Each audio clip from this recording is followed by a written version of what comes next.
Irmãos, no último domingo nós ouvimos a palavra do Senhor nos conduzindo aqui a pensar acerca da natureza e do caráter do reino de Deus.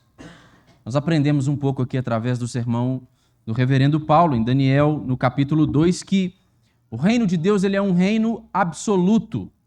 O reino de Deus ele é um reino incomparável, ele é um reino inabalável. E é este reino de Deus que faz cair por terra os tronos parasitas de reinos deste mundo caído. E ele estabelece então o seu poder, não havendo quem possa abalar o reino de Deus, quem possa deter o poder do Senhor. Nós vimos muito aqui a respeito do reino de Deus sendo falado. E hoje, como ao longo de toda a nossa trajetória aqui, de nossas meditações em torno do Sermão do Monte, nós vamos pensar um pouco também sobre o reino de Deus, mas mais especificamente, nós vamos continuar a pensar sobre a vida deste reino de Deus, exibida pelos verdadeiros discípulos de Jesus, que nós temos chamado aqui de os cidadãos, os súditos deste reino. O texto da nossa meditação hoje é Mateus no capítulo 5, dos versos de número 17 a 20. Abra a sua Bíblia aí, em Mateus no capítulo 5, nós leremos dos versos 17 a 20. Eu farei a leitura, os irmãos podem acompanhar silenciosamente, aqueles que puderem mantenham as suas Bíblias abertas após a leitura para que nós passemos à exposição deste texto. Mateus 5, 17 a 20, nos diz assim a palavra de Deus: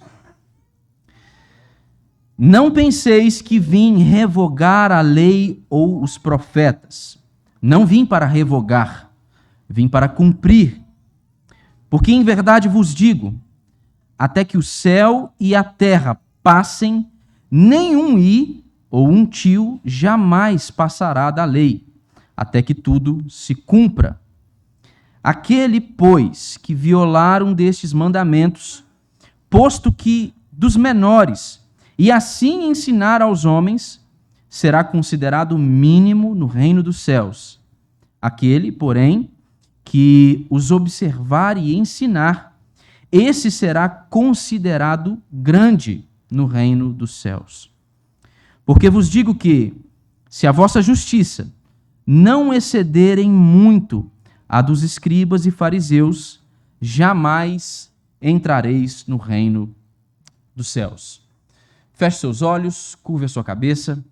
Vamos falar com o Senhor mais uma vez. Senhor, a tua palavra foi lida. E nós cremos, ó Deus, que é somente através da ação do teu Espírito que nós podemos compreendê-la corretamente. Do contrário, todo o nosso esforço, por melhores que sejam as nossas intenções, por maior que seja a nossa vontade, nada disso pode oferecer significado para o texto bíblico, sentido para o texto bíblico, a não ser a compreensão que o Senhor mesmo infunde em nós a partir da ação poderosa do Espírito Santo. Deus, nós lemos a tua palavra e nós passaremos agora a meditar naquilo que lemos. Mas, Senhor, fazer isso sem o auxílio, a graça poderosa do Senhor, ó Deus, por meio do teu Santo Espírito, vai ser perca de tempo para nós. E nós não queremos perder tempo aqui. Nós não queremos, ó Deus, sair daqui desatentos, não tendo ouvido a voz do Senhor, não tendo recebido a instrução do Senhor. Nós suplicamos, fale conosco.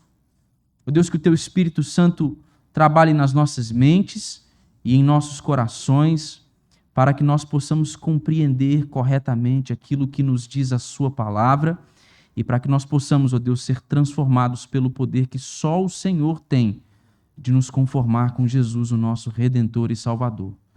E é em nome dele que nós oramos, Senhor. Amém. Com a inauguração do reino de Deus por meio da encarnação de Jesus e também por meio de seu ministério terreno, nós aprendemos, irmãos, que a natureza superior deste reino em comparação com os reinos deste mundo, ela é destacada por um estilo de vida distinto. Como é que nós conseguimos conceber, compreender, perceber a beleza, a superioridade deste reino de Deus, quando nós assistimos o modo como os súditos deste reino, eles vivem as suas vidas para a glória de Deus. Os cidadãos deste reino de Deus, diferentemente dos cidadãos do reino deste mundo, eles vivem a sua vida de um modo tal que é como se com o seu próprio testemunho, com a sua própria vida, eles expressassem uma espécie de prenúncio da vida por vir. O jeito cristão de viver a sua vida, o jeito de um verdadeiro discípulo de Jesus viver a sua vida, aponta para a realidade da vida eterna que o Senhor tem separado para aqueles que creem nele. São os valores que nós abraçamos, são as obras que nós praticamos, são as afeições que nós nutrimos, são as prioridades que nós consideramos em nossa vida. É tudo isso que aponta para a realidade futura deste reino de Deus, que foi inaugurado com a encarnação de Jesus, mas que haverá de ser consumado pela segunda vinda de Jesus. E é isto justamente o que a gente tem visto ao longo desta série de mensagens no Sermão do Monte. É sobre isso que nós temos pensado, sobre a vida do povo de Deus, a vida do reino de Deus no mundo. E até agora nós vimos Jesus nos ensinando acerca da natureza essencial de um caráter distintamente cristão. Nós o vimos falar também acerca da influência dos cristãos neste mundo e de como esta influência se dá a partir da exibição destes traços distintos de caráter que é o próprio Jesus que revela, é o próprio Jesus que modela. Se nós já vimos até aqui que uma profunda identificação com o caráter de Jesus pode acarretar, ou de fato irá acarretar, em sofrimento e em perseguição, oposição por parte deste mundo, nós vimos também que esta mesma identificação com o caráter de Jesus é que constitui o meio pelo qual nós podemos exercer a nossa influência no mundo, de modo que esse nosso caráter distintamente cristão, de modo que a exibição destes traços de caráter de Jesus, eles possam produzir então os seus frutos através de boas obras que nós praticamos. Isso é um pouco do que nós temos visto ao longo desta série de mensagens. Mas agora o que nós vemos aqui neste ensino de Jesus é o nosso mestre nos ajudando a definir melhor esse caráter e definir melhor também estas boas obras em termos de retidão e justiça. Parece que a gente tem uma mudança inesperada aqui no verso 17.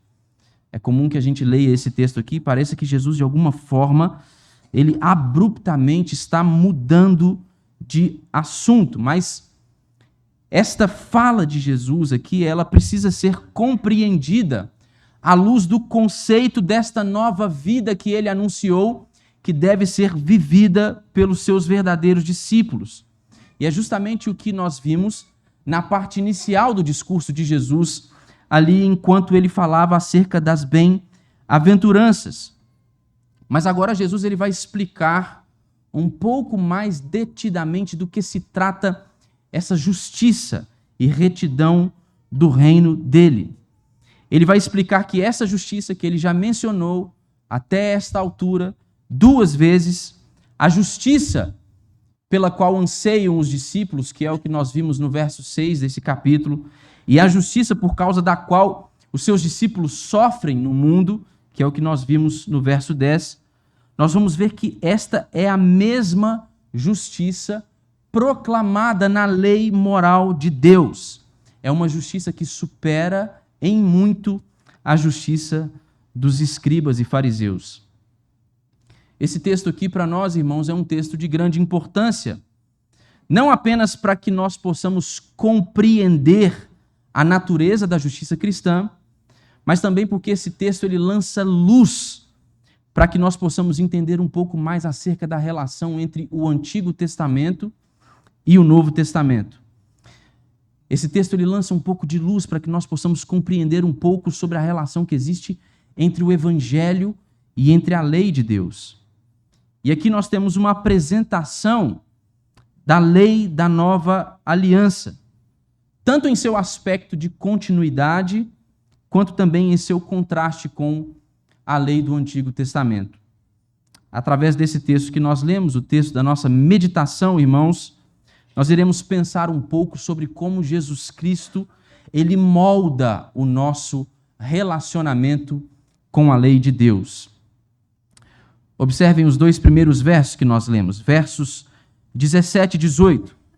Estes versos eles nos ensinam que Jesus ele molda o nosso relacionamento com a lei de Deus a partir do seu papel como um cumpridor da lei.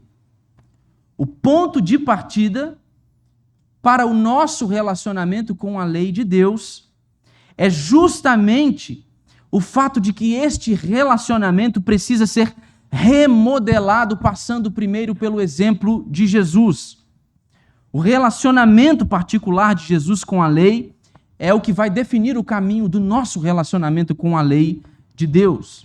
Veja como Jesus começa esse parágrafo. Ele começa no verso 17, dizendo assim: não penseis que vim para revogar a lei ou os profetas. Não vim para revogar, vim para cumprir. Esta lei e os profetas aqui aos quais Jesus se refere, elas são termos que ele utiliza aludindo ao Antigo Testamento. Jesus está aqui, irmãos, declarando qual é o papel dele em relação ao Antigo Testamento. Ele está dizendo que o papel dele não é o de revogar, o de abolir, o de colocar de lado. Pelo contrário, Jesus ele não está aqui tentando tornar o Antigo Testamento algo inútil para nós, algo obsoleto. Ele está aqui reafirmando a autoridade do Antigo Testamento, da lei e dos profetas, como palavra de Deus que deve ser observada pelo seu povo. É por isso que ele diz que não vem para revogar a lei e os profetas. Ele vem para cumprir. E essa maneira como Jesus ele se expressa aqui, nesta sua declaração inicial, serve para nós como um indicativo de que possivelmente é bem provável que haviam muitos entre os judaizantes que estavam pensando que Jesus ele era um opositor da lei. Jesus ele estava vindo para anunciar um novo tipo de religião. Jesus estava vindo para anunciar uma nova religião que se opunha aos escritos da lei e dos profetas. A atitude de Jesus, irmãos, com relação à lei, era motivo de perturbação entre os mestres da lei daquele tempo. É só nós pensarmos acerca das divergências existentes entre Jesus e os escribas. Nós podemos pensar sobre a divergência deles com relação à interpretação da guarda do sábado. Jesus ele constantemente era acusado de não cumprir a lei pelos mestres da lei daquele tempo. E foi justamente este o argumento distorcido por parte das autoridades judaicas para que eles pudessem então procurar a condenação de Jesus, para que eles então procurassem tirar a vida de Jesus. E foi justamente este mesmo tipo de acusação que permaneceu sendo dirigido ao povo de Deus, aos discípulos de Jesus, com o advento da igreja. Eles continuavam a acusar os cristãos de não observarem aquilo que dizia a lei e os profetas. Entretanto, aqui, Jesus, ao afirmar aquilo que ele afirmou, ele está confirmando a posição dele em relação à lei e os profetas. Ele vai dizer que ele veio para cumprir aquilo que dizem as Escrituras ao longo de todo o Antigo Testamento. Agora observe bem. Jesus ele não está dizendo que ele veio obedecer à lei. Ele está dizendo que ele veio cumprir a lei. Quer dizer então, Lucas, que ele não obedeceu à lei? Não. A implicação para que esta lei fosse cumprida é a obediência perfeita de Jesus. Mas cumprir a lei é diferente de observar a lei ou de obedecer à lei. O verbo cumprir, aqui, irmãos, a tradução do grego para este verbo cumprir aponta para o surgimento do Messias prenunciado no Antigo Testamento.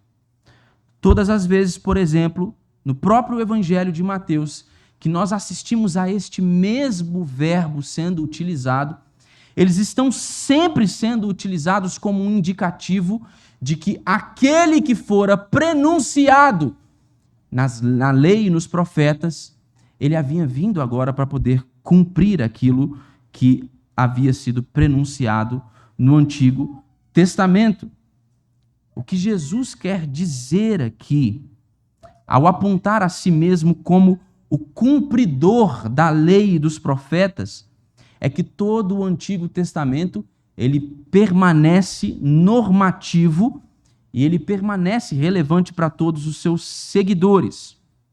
Todavia, Jesus está dizendo também que nada do que foi dito na lei e dos profetas pode ser corretamente interpretado até que se entenda como tudo isso chega ao seu sentido completo através do cumprimento que só ele pode dar à lei e os profetas.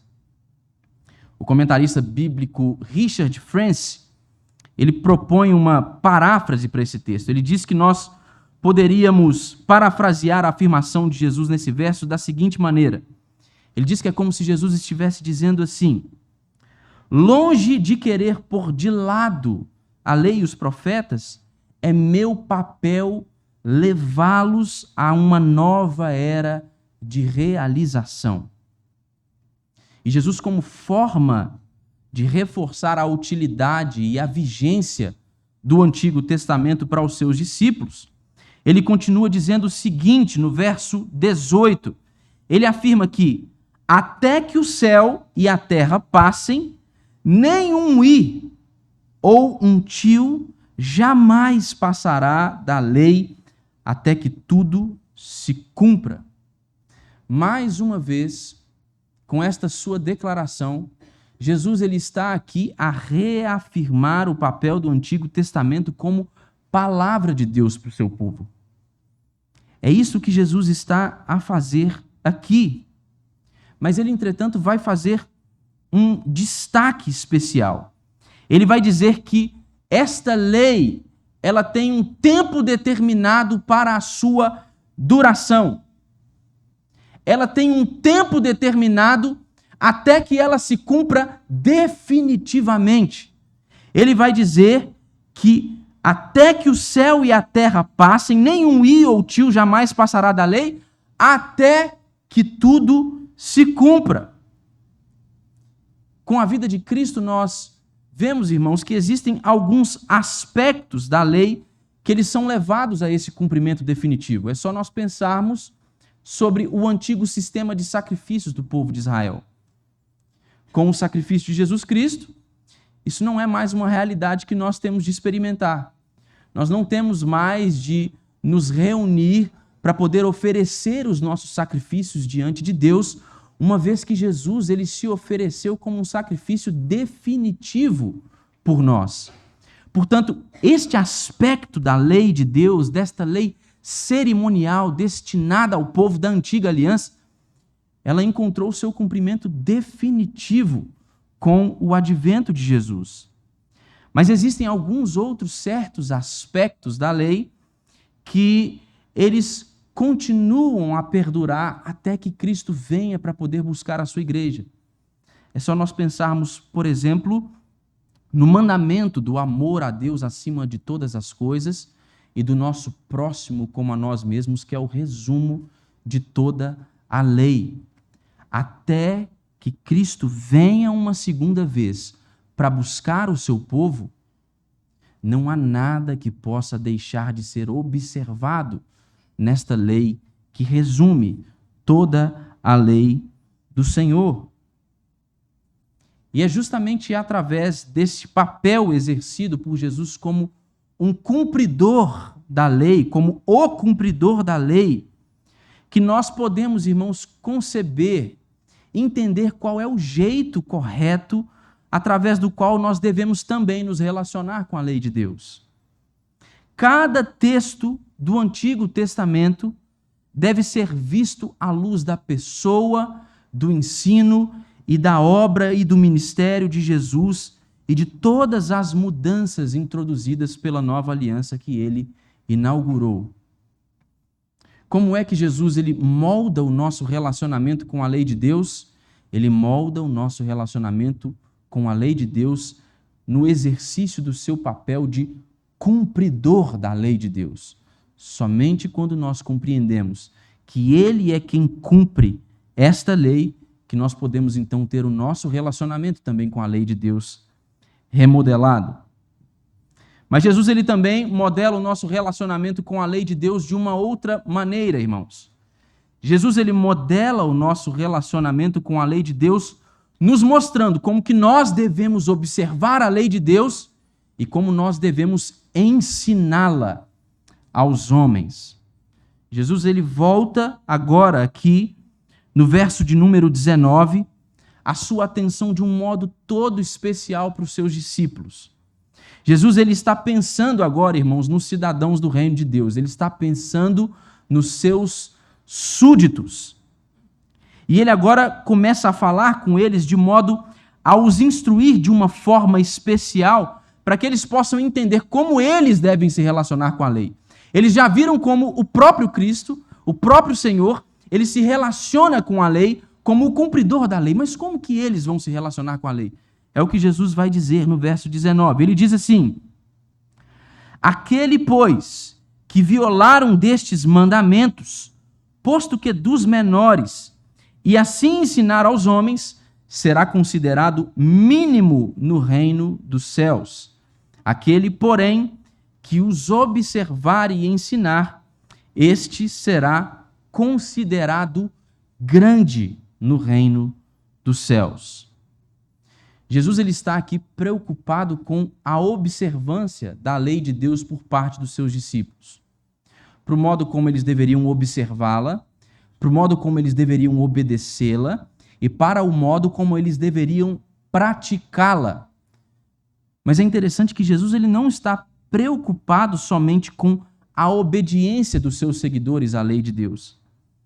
Ele está também preocupado com o papel que eles devem desempenhar como professores, como gente responsável por instruir o povo de Deus na lei do Senhor, gente responsável por ensinar todas estas verdades da lei e dos profetas ao povo de Deus.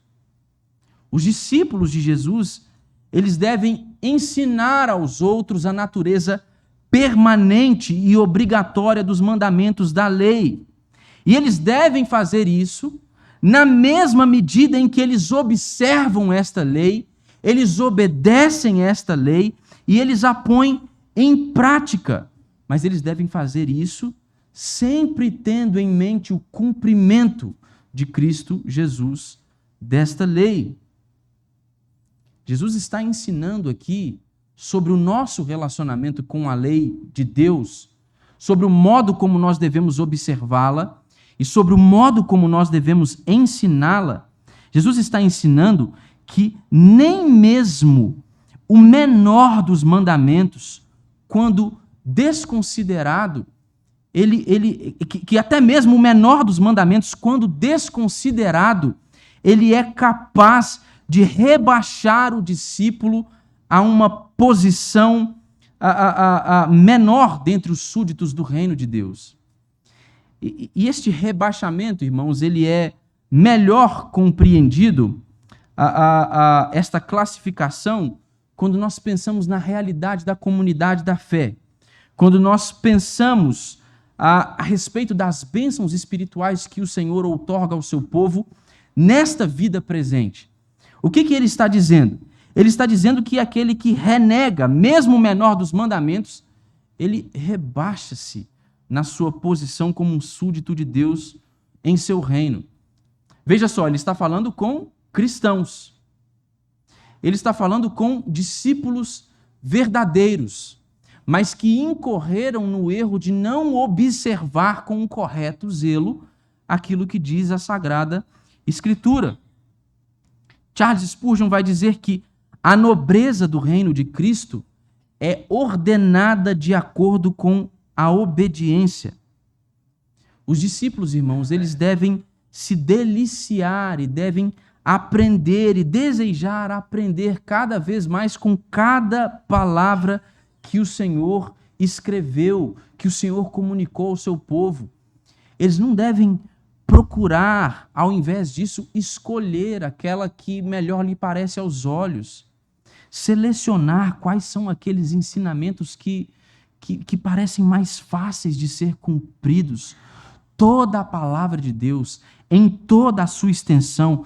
E Jesus está falando aqui mais especificamente sobre a nossa relação com o Antigo Testamento. Todo o Antigo Testamento deve ser observado por nós, deve ser obedecido por nós, praticado por nós e ensinado por nós como o povo de Deus. Mais uma vez, Jesus está falando com cristãos, irmãos. Jesus está falando com discípulos verdadeiros. Isso faz a gente pensar que é muito comum, mesmo entre os membros das nossas comunidades de fé, que muitos de nós sejam levados ao erro de não se dedicarem com o devido zelo a observar aquilo o que diz a Escritura, aquilo que diz a lei de Deus. A gente, irmãos, que não atribui à lei de Deus o seu devido papel normativo. A gente que não entende que todo o Antigo Testamento, como palavra de Deus, ele tem esse papel normativo para poder moldar a nossa conduta, moldar o nosso comportamento, transformar o nosso jeito de pensar, transformar o nosso jeito de agir. A gente que com muita facilidade, gente no meio do povo de Deus, gente no meio da comunidade da fé, a gente que com muita facilidade despreza a utilidade e a vigência do Antigo Testamento como palavra inspirada do Senhor para o seu povo. Mas o que Jesus está ensinando para a gente aqui? Quanto à sua própria relação com a lei e os profetas, que ele veio cumprir essas coisas. Ele veio atestar a sua vigência e utilidade para o povo de Deus. Ele veio reafirmar o papel do Antigo Testamento, o papel da lei de Deus como palavra de Deus para o seu povo. Ele não está deixando isso de lado. Mas o que acontece quando nós deixamos a observância da lei de Deus de lado? A observância zelosa, correta, detida daquilo que diz a palavra de Deus. O que acontece é que nós corremos o risco, irmãos, de ter a nossa experiência de fé empobrecida. Eu acredito que é sobre isso que Jesus está falando quando ele fala sobre este estado de rebaixamento dentro do reino dele. Ele não está falando que existem pessoas mais importantes, menos importantes, maiores e menores, em um sentido de importância e relevância no reino de Deus, mas ele está dizendo que, olha, muito do que você poderia desfrutar, muito das bênçãos que eu tenho disponível para o meu povo, bênçãos para que vocês as experimentem hoje, agora, vocês não vão as experimentar, porque vocês não dedicam tempo a considerar a minha lei, porque vocês não se debruçam sobre a minha lei. Logo, o conhecimento de vocês a respeito de quem eu sou fica comprometido. A experiência de fé de vocês é mais pobre, é raquítica. Como diz o pastor Paulo, né? É capenga, não é? Jesus ele está a nos ensinar aqui como ele molda o nosso relacionamento com a lei de Deus ao nos mostrar como nós devemos observar a lei de Deus, considerando a sua totalidade e não negligenciando o ensino desta no meio do povo de Deus. Nós devemos olhar para a lei de Deus, para o Antigo Testamento, como palavra normativa de Deus para o seu povo, como palavra inspirada de Deus para o seu povo, e devemos nos comprometer com o ensino da palavra de Deus em meio ao povo de Deus. Mas há uma terceira forma pela qual Jesus ele molda o nosso relacionamento com a lei de Deus. Ele molda o nosso relacionamento com a lei de Deus mostrando-nos como ele opera o seu papel como um cumpridor da lei. Ele molda o nosso relacionamento com a lei de Deus mostrando como nós devemos observar a lei de Deus e como nós devemos ensinar a lei de Deus. Há um sentido positivo. Mas em um sentido negativo, Jesus ele molda o nosso relacionamento com a lei de Deus, mostrando como nós não devemos observar a lei de Deus. Mostrando o que definitivamente nós não devemos fazer. Se no verso anterior Jesus ele aponta para os seus discípulos, ele está preocupado com os seus súditos, ele tem em mente os cidadãos do reino de Deus. Agora Jesus ele volta o seu olhar para um outro grupo de pessoas. Ele já não tem mais aqui em mente os seus discípulos. E agora ele vai procurar ilustrar o modo pelo qual os cidadãos do reino de Deus, de maneira alguma, eles devem se relacionar com a lei de Deus. Jesus agora no verso 20, ele volta a sua atenção para o grupo dos escribas e dos fariseus. E ele está aqui afirmando que se a justiça daqueles que querem seguir a Jesus, a justiça daqueles que querem ser discípulos de Jesus, se esta justiça não superar a justiça dos escribas e dos fariseus, ele está dizendo que essas pessoas nem mesmo vão poder entrar no reino dele. Veja o que ele diz aí no verso de número 20. Ele diz: porque vos digo que, se a vossa justiça não exceder em muito a dos escribas e fariseus, jamais entrareis no reino dos céus. Agora considerem isso comigo. Quem eram os escribas e fariseus? Pensem só por um instante. Quem eram estes homens? Irmãos, os escribas e fariseus, eles eram homens que tinham a obediência à lei de Deus como a paixão predominante da vida deles. Toda a vida destes homens girava em torno de um zelo escrupuloso em torno da lei de Deus. Eles haviam enumerado, elencado os mandamentos e obrigações que estão presentes ao longo de todo o escrito do Antigo Testamento. Toda a vida desses homens era dedicada à observância dos mandamentos e proibições contidos no Antigo Testamento. Praticar estas verdades, praticar estas coisas, era a grande preocupação, irmãos, dos escribas e dos fariseus. Era com isso que eles se preocupavam. Agora, como então a justiça cristã, ela deve e pode ser superior à justiça dos escribas e fariseus? Como a justiça cristã, como a justiça do povo da nova aliança pode superar a justiça de gente tão zelosa, tão escrupulosa, tão dedicada a observar a lei do Senhor? E como essa justiça cristã superior, irmãos, ela pode ser encarada aqui como uma condição para a nossa entrada no reino de Deus? O que o Senhor está nos ensinando aqui? Ele está nos ensinando aqui uma doutrina de salvação por obras? É isso que Jesus está querendo dizer? Certamente não, irmãos. Mas é certo também que essa declaração de Jesus, ela pode surpreender algumas pessoas. Mas definitivamente, Jesus ele não está aqui a afirmar que a entrada no reino de Deus ela está condicionada à prática de boas obras. E nem mesmo Jesus está ensinando aqui que a justiça cristã ela deve ser superior à justiça dos fariseus e escribas em termos quantitativos. Não é como se os fariseus e os escribas conseguissem guardar 200 mandamentos e agora nós guardássemos 201 mandamentos. Não é isso que Jesus está ensinando. A justiça que Jesus está ensinando aqui, a justiça cristã, ela deve ser maior que a justiça farisaica, porque, irmãos, ela é uma justiça mais profunda.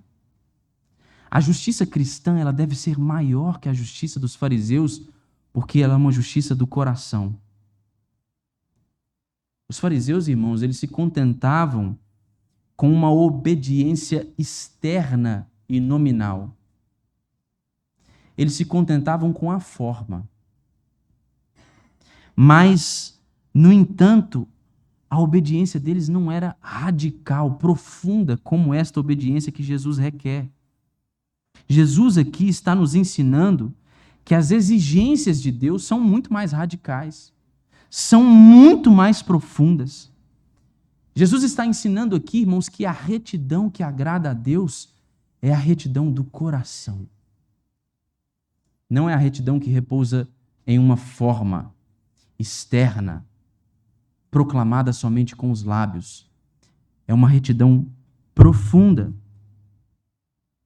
Foi uma nova justiça de coração que os profetas eles previram, irmãos, como sendo uma das bênçãos da era messiânica. Deus ele prometeu por meio do profeta Jeremias, ele prometeu que ele haveria de imprimir na mente e no coração do seu povo as suas leis. Ele iria inscrever estas verdades no coração deles. Deus ele disse que é desta forma que ele seria o Deus do seu povo e que o seu povo seria o seu povo. Quando eles guardassem essa lei escrita no coração. E como mais o Senhor ele mostra no Antigo Testamento que ele ia fazer isso? Ele disse a Ezequiel, lá no capítulo 36, no verso 27, ele diz assim, como que ele haveria de inscrever a lei dele nos corações e nas mentes? Ele diz assim, porei dentro de vós o meu espírito e farei que andeis nos meus estatutos, guardeis os meus juízos e os observeis. Irmãos, os fariseus eles pensavam que uma conformidade externa com a justiça era suficiente para poder reconduzi-los a um relacionamento com Deus. Entretanto, Jesus ele está aqui a nos ensinar que a obediência que ele requer dos seus discípulos, ela é uma obediência mais radical e ela é uma obediência mais profunda. Esta obediência, que é a retidão do coração, ela só é possível, irmãos, na vida daqueles a quem o Espírito Santo fez nascer de novo. É só quando o Senhor ele põe dentro de nós o seu Espírito que nós podemos agora experimentar esta justiça profunda do coração, esta retidão do coração. É por isso, irmãos, que Jesus ele está dizendo aqui que a entrada no reino de Deus ela é impossível para os fariseus ou para aqueles cuja justiça não é superior ao dos fariseus, não excede a justiça dos fariseus. Ele está dizendo isso porque a justiça que ele requer, ela é uma justiça que é a evidência do novo nascimento. Ninguém, irmãos, entra no reino de Deus sem nascer de novo, sem exibir esta justiça, esta retidão profunda no seu coração. É isso que Jesus está nos ensinando. E é desta forma que Jesus ele molda o nosso relacionamento com a lei de Deus ao nos livrar de um olhar legalista para a sua lei. Jesus ele molda o nosso relacionamento com a lei de Deus, irmãos, quando ele nos livra de um relacionamento superficial com aquilo que nos diz a sua palavra. Quando ele nos livra de uma aparência externa bem conservada, mas que esconde um coração podre. É assim, irmãos, que Jesus ele molda o nosso relacionamento com a lei de Deus, nos mostrando como nós não devemos observar a lei de Deus. O bispo Riley, escrevendo sobre este texto de Mateus, ele nos diz o seguinte: o Senhor Jesus veio para cumprir as predições dos profetas que há muito predisseram que um dia um Salvador iria aparecer. Ele veio para cumprir a lei cerimonial, se tornando o grande sacrifício pelo pecado para o qual todas as ofertas mosaicas sempre apontavam. Ele veio para cumprir a lei moral, lhe prestando uma obediência perfeita que nunca poderíamos ter prestado e pagando a pena por nossa violação dela com seu sangue expiatório, o que nós nunca poderíamos ter pago. O que Jesus está fazendo aqui mais uma vez, irmãos? Ao nos ensinar sobre o modo como nós devemos nos relacionar com a lei de Deus. Jesus está mais uma vez atraindo o nosso olhar para Ele mesmo. Jesus está mais uma vez, irmãos, nos convidando para uma experiência viva e encharcada com a graça dele, a graça do Evangelho. Jesus está mais uma vez aqui, irmãos, nos livrando de uma interpretação incorreta acerca daquilo que nos diz a sua palavra. Jesus está mais uma vez nos mostrando aqui como nós podemos ficar livres de uma experiência legalista, como que a gente pode olhar para o texto bíblico sem trazê-lo para as nossas costas como um peso impossível de ser carregado. Ele está dizendo assim, mais uma vez para nós, olha, tudo aquilo de que vocês precisavam, eu me encarreguei de cumprir, de fazer, eu sanei todas as dívidas, eu resolvi o problema que vocês tinham com meu pai, agora, em mim, vocês têm tudo de que vocês precisam. Irmãos, como é que nós podemos nos relacionar corretamente com a lei de Deus, sem que em nosso coração nós soframos esta ação poderosa do Espírito Santo nos fazendo nascer de novo? Isso é um fruto da graça do Senhor. Mas parece que alguns de nós ainda insistem em tentar viver uma experiência de fé que é totalmente fundamentada na força do próprio braço, no próprio mérito, naquilo que eu posso fazer diante de Deus. Jesus está dizendo assim, olha, se essa justiça de vocês não for superior à dos escribas e dos fariseus, se vocês não deixarem de se relacionar com a minha lei de forma legalista, nem mesmo a entrada de vocês no meu reino vai ser assegurada. Mas então o que nós fazemos? Nós descansamos no fato de que Cristo ele cumpre a lei. Ele faz tudo aquilo que nós não poderíamos fazer. A lei, irmãos, ela pedia um sacrifício. E o que Jesus fez? Ele se ofereceu como um sacrifício por nós. Nenhum de nós aqui, se nos sacrificássemos uns pelos outros, poderíamos pagar pela pena do pecado uns dos outros. Somente Cristo. E Ele ofereceu a si mesmo como um sacrifício definitivo. A lei, irmãos, ela exigia obediência completa. Mas o que o apóstolo Paulo tanto nos ensina em sua carta aos Romanos? É como se a lei ela exibisse o seu papel, ela cumprisse o seu papel, nos mostrando que, de fato e de verdade, a gente não consegue cumprir aquelas coisas. Nós precisávamos de alguém que fosse capaz de obedecer à lei de Deus em toda a sua amplitude. E Jesus, ele fez isso. Para que agora ele pudesse colocar o Espírito dele nos nossos corações. Para que agora ele pudesse escrever a lei dele nos nossos corações. e para que agora, à semelhança dele, nós pudéssemos viver como cidadãos do reino de Deus, a nos relacionar com a lei de Deus, a observar corretamente a lei de Deus e a ensinar a lei de Deus no meio do povo de Deus.